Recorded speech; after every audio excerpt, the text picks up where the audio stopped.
Okay. Thank you. You guys have been so amazing. You are so warm and so kind, and that speaks a lot about who you are as a church and about your pastor as well, because your passion for life and for people come through. So I want to thank you first and foremost. My name is Liz Ryan, and I do work for Pregnancy Resources. And I wanted to come and share with you today about... Do we need to back up? Okay, I'll just stand. I'll be right here.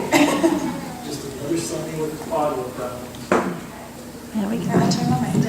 Got me? Can you hear me now? Yep. Okay. I feel like I'm in a commercial. All right. So again, I want to thank you. My name is Liz Ryan. I do work with Pregnancy Resources. And I hear you guys. And my question to you today was, what breaks your heart? And if you've ever looked at a really difficult situation and said, I have to do something about this, somebody needs to do something about this, then you completely understand the heart of Nehemiah, and I wanted to talk to you about that today. So the first 6 chapters of Nehemiah was really meaningful to me as I began reading. And it's about bringing restoration to a city, but not just the brick and mortar. It's about bringing restoration to the people.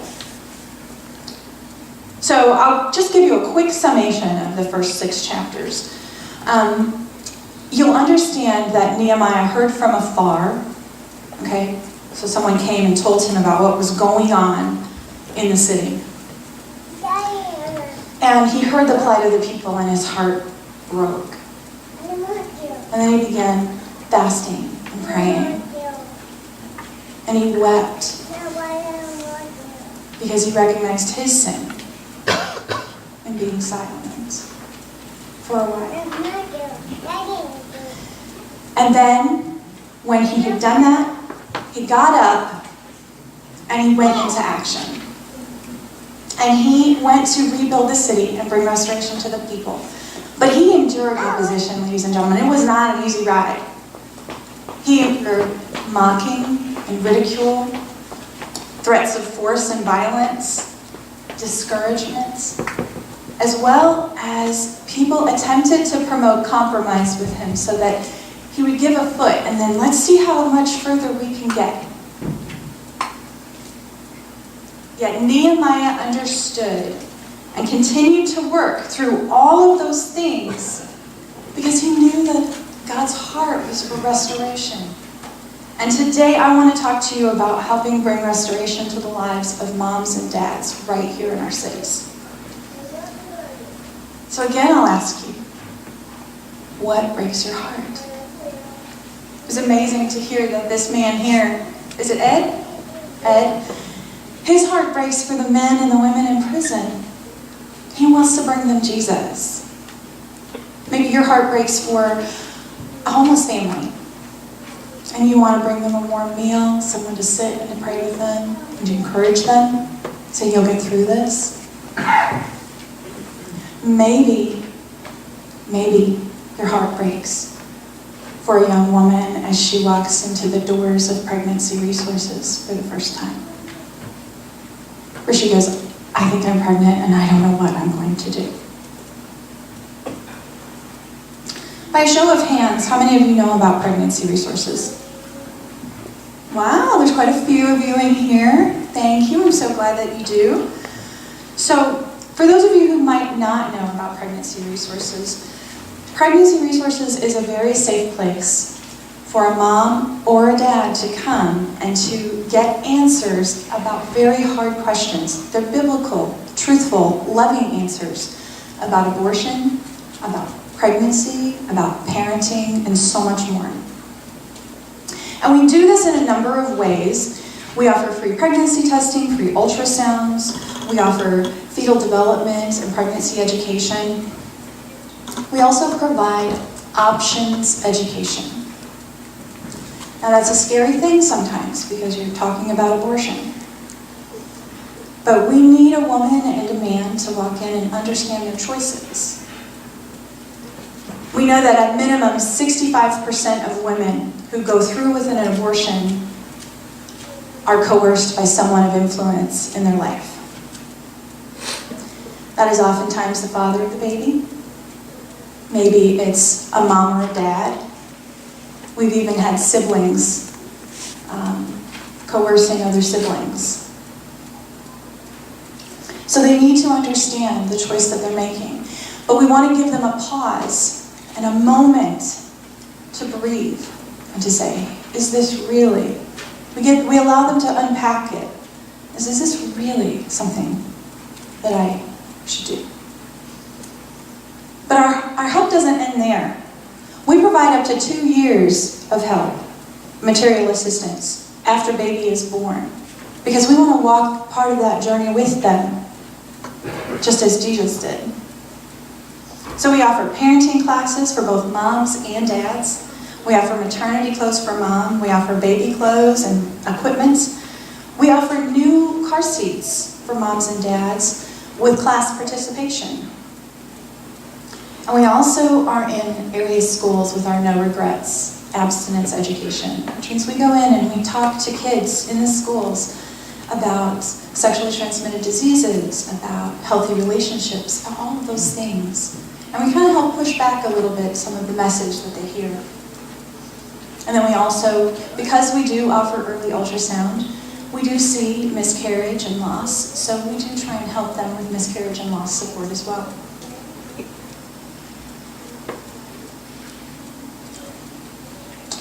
And for those that have had to make that very tough decision about an abortion and have gone through that, we offer help, hope, and healing in the name of Christ as well. Our doors are always open, no matter what decision a woman makes, or the man. So we offer that for both. And we do that because the best way to approach this issue is the same way that Jesus, through his example, put flesh on it and walk with grace and compassion. Because we know, ladies and gentlemen, that 1 in 3 women by the age of 45 will have had an abortion. And they carry that secret with them, sometimes for 20, 30 years, before they ever speak out. That's a heavy cross to bear. And that is why when we talk about this issue with our friends, with our families, with our neighbors, let us remember that and offer the same grace and compassion that we've been offered through Christ. That's our part of loving people and loving them well. Recently, a young woman came into Pregnancy Resources, and she sat in her waiting room, and you could visibly see her trembling. And our nurse came and got her, and they took her back for her ultrasound for the first time. And when she sat down in the ultrasound room, she said, "I'm freaking out. I am so nervous. I don't even know what I'm going to do with it." She called the baby in. But she got down, she lay down on the table, and our nurse began her examination. And the girl stopped.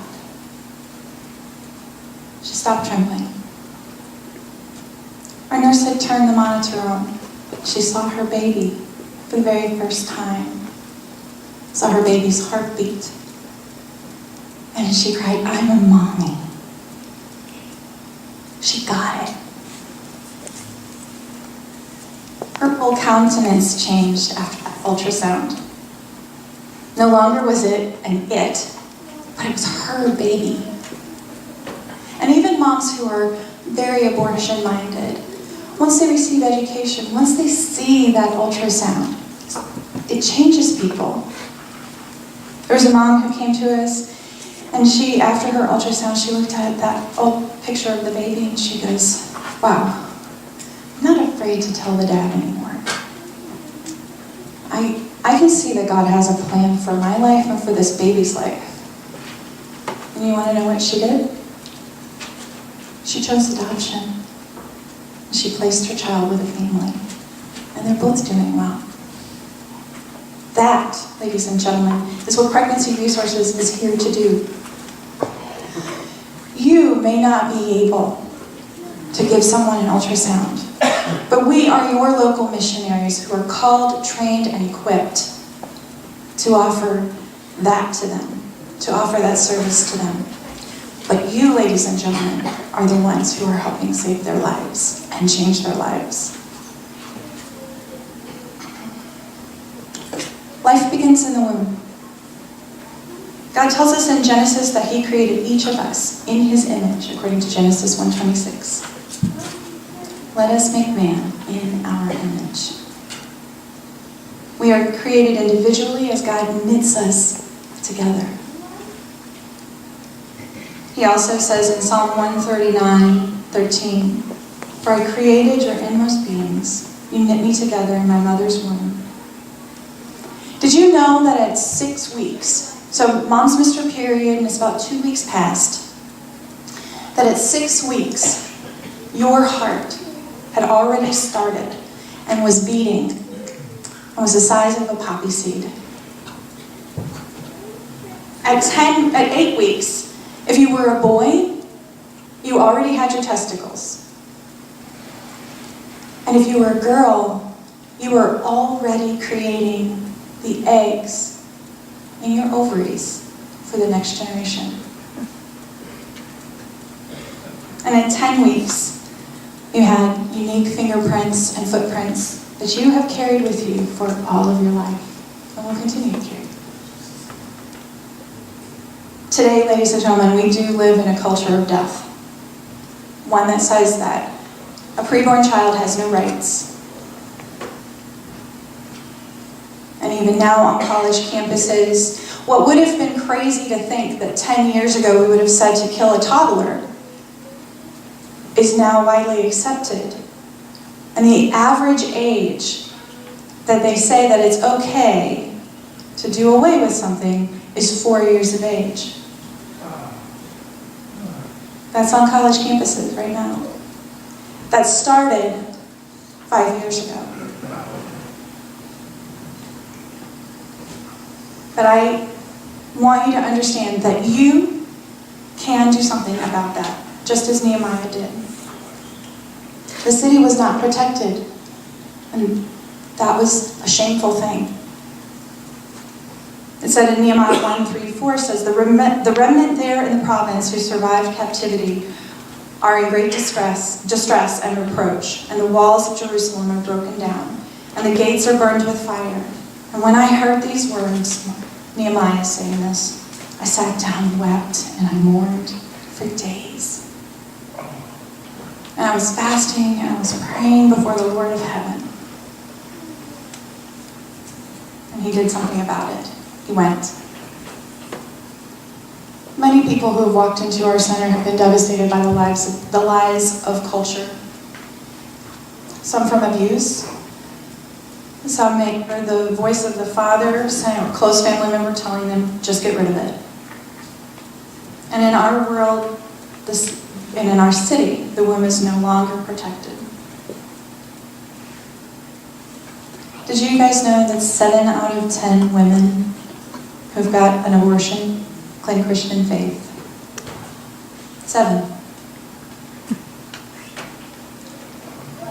4 out of those 10, ladies and gentlemen, are sitting in the pews twice a month. And they're getting up from the pews and they're leaving and they're going to an abortion clinic because they don't feel that they have anybody that they can talk to about it.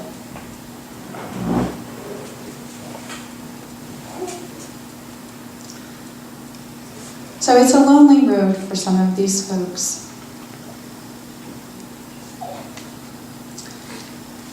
I do want you to know, ladies and gentlemen, that they can come to us.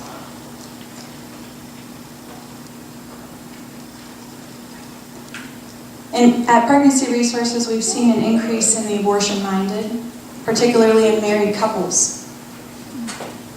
And I know that these are very hard things for you to hear, but I do want to encourage you. Nehemiah 2:18 is an excellent reminder that we can rebuild our city and the lives of men and women.